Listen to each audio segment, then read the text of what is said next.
There is something quietly changing in the world. Not loudly, not dramatically, but in a way that is impossible to ignore once you see it. People are stepping away, away from the noise, away from the pressure, away from the endless race they were told would give their life meaning. They are no longer chasing every opportunity. They are no longer trying to prove something to everyone around them. Instead, they are choosing something far more simple. They are choosing home. And to many, this doesn't make sense.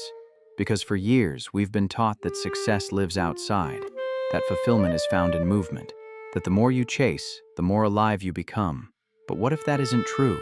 What if the life everyone is running toward is the very thing that's making them feel empty? And what if the people choosing to stay back aren't falling behind at all? What if they're finally waking up? We live in a culture that glorifies motion. Being busy is seen as ambition. Being overwhelmed is seen as dedication. And constantly doing something is seen as living. From a young age, we are placed onto a path. Study harder, work longer, earn more, climb higher. And somewhere along the way, this path turns into a race with no clear finish line. Because no matter how far you go, there is always someone ahead, someone doing more, earning more, achieving more, and slowly, without realizing it, life becomes less about living and more about keeping up. This is the rat race, not just a system of work, but a psychological loop, a loop that feeds on comparison, pressure, and constant dissatisfaction. And for a long time, people accepted it because they believed they had no other choice. But now, something is changing. The human mind was never designed for this level of constant stimulation. Notifications, deadlines, endless scrolling, comparison at every moment. Every interaction, every demand, every expectation takes a small piece of your mental energy. And over time, those pieces add up. Until one day you wake up feeling tired, even when you haven't done anything. Not physically tired, but mentally drained, emotionally disconnected, like you're constantly moving, but going nowhere. This is the exhaustion people don't talk about. Because from the outside, everything looks fine, but internally, something feels off. And when that feeling grows strong enough, people start looking for an escape. Not an escape from life, but from the noise surrounding it. And for many, that escape is found in the simplest place possible, home. Home is often misunderstood. People think it's just a physical place, a building, a routine, a sign of comfort. But psychologically, it's much more than that. It's a space where your mind can finally slow down, a place where you are not being watched, not being judged, not being compared. Outside, there is always an invisible pressure to perform, to say the right things, to act the right way, to present a version of yourself that fits expectations. But inside your own space, that pressure disappears. You don't need to impress anyone, you don't need to compete, you can simply exist. And for a mind that has been constantly overstimulated, this feels like relief, not boredom, not isolation, but peace. The world outside is unpredictable. Plans change, people change, situations shift without warning. And for many, this creates a constant sense of instability, a feeling that nothing is fully under control. But inside your own space, things are different. You control the environment, the lighting, the silence, the pace of your day. Even the smallest details, like where you sit, what you watch, what you do, become choices. And those choices create something powerful: stability. Psychologically, this is known as environmental control. The ability to shape your surroundings in a way that supports your mental state. When the outside world feels overwhelming, people naturally move toward environments where they feel grounded. And often, that environment is home. One of the biggest misconceptions is this: if someone spends a lot of time alone, they must be lonely. But that isn't always true. Loneliness is not about being alone. It's about feeling disconnected. You can be surrounded by people and still feel completely alone. And you can be by yourself and feel at peace. Solitude, when chosen, is not emptiness. It's presence. It's the ability to sit with your thoughts without needing distraction, to reflect, to understand, to reconnect with yourself. And this is something most people struggle with, because silence can be uncomfortable. Without noise, there is nothing to hide behind. No distractions, no escape, just you and your mind. And for many, that is difficult. But for those who learn to embrace it, it becomes something powerful. Choosing home is not always about comfort. Sometimes, it's about rebellion, a quiet, unspoken refusal to participate in a system that no longer feels right. Because the truth is that not everyone wants the same life. Not everyone wants to spend their years chasing promotions, status, or approval. Some people want simplicity, time, space, clarity. And in a world that constantly pushes you to do more, choosing less becomes an act of resistance. Not loud, not aggressive, but deeply intentional. Success used to be defined in very clear terms: money, status, recognition. But now, that definition is shifting. For many people, success is no longer about how much you have, but how you feel. Can you sit in silence without discomfort? Can you spend time alone without feeling empty? Can you live your life without constantly seeking validation? These questions matter more than titles or income, because external success means very little if internally you feel lost. And this is why more people are choosing home, not because they lack ambition, but because they are redefining it. But there is another side to this, a side that cannot be ignored. Because while home can be a place of peace, it can also become a place of avoidance. Comfort, when used wisely, restores you. But when overused, it can slowly limit you. The same space that protects you can begin to isolate you. The same silence that heals you can become a barrier. And this is where awareness becomes important. The question is not whether staying home is right or wrong. The question is why you are choosing it. Are you reconnecting with yourself? Or are you avoiding something you don't want to face? Because true balance is not about choosing one over the other. It's about knowing when to step back and when to step forward.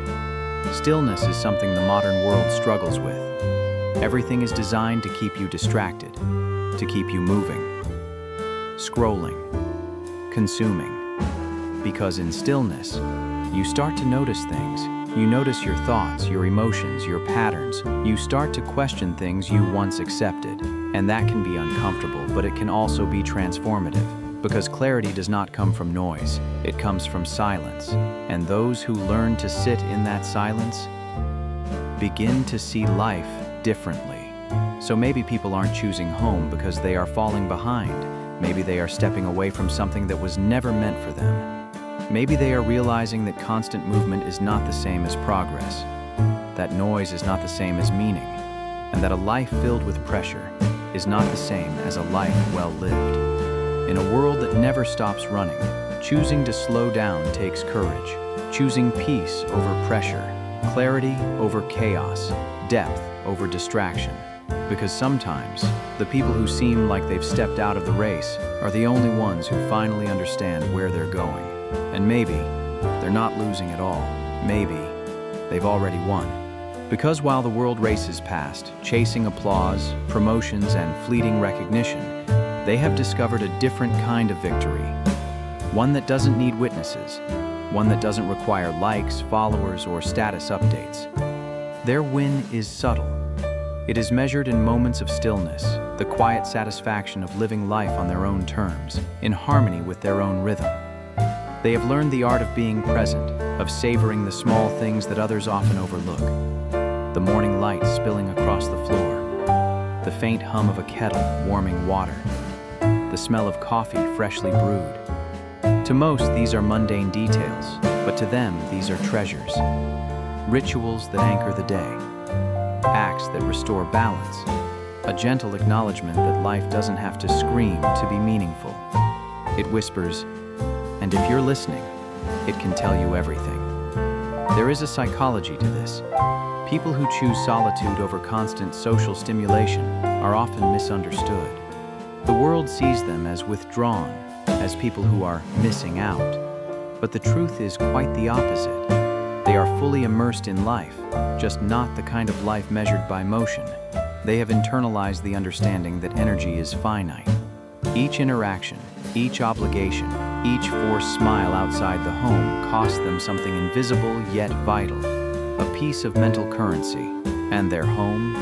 It is the vault where that currency is replenished.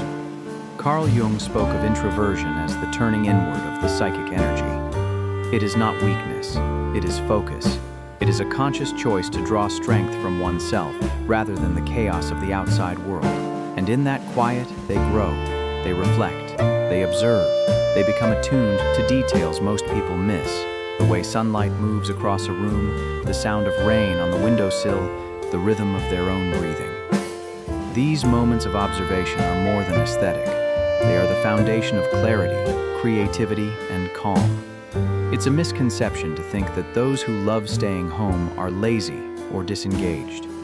In truth, their inner life is a constant hum of activity. Decisions, reflections, plans, daydreams.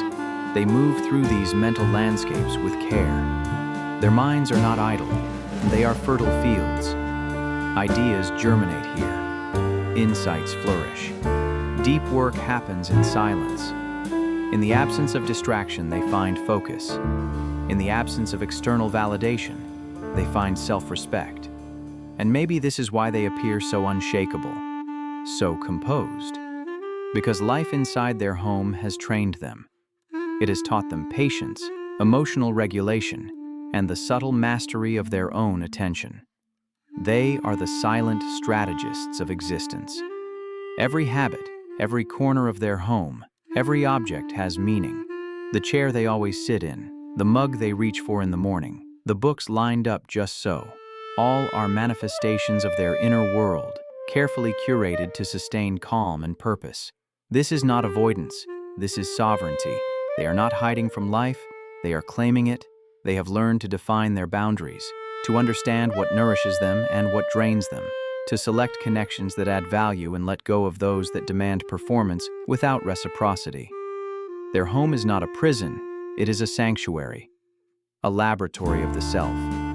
Here, they experiment with solitude, self-discipline, and reflection. Here, they cultivate resilience, not through struggle against others, but through understanding and mastering themselves. And yet, the outside world often cannot comprehend this. Society equates busyness with achievement, motion with success, visibility with value. The man or woman who retreats from that cycle challenges these assumptions simply by existing. Their calm becomes a mirror, reflecting the absurdity of relentless motion. Others may feel uncomfortable in their presence, unsettled by the lack of neediness, the absence of constant validation seeking. This is the paradox. The more they are at peace with themselves, the more they unintentionally disrupt the illusions of others. Psychologically, there is a power in self-containment. It is rare because it requires mastery over one's own mind.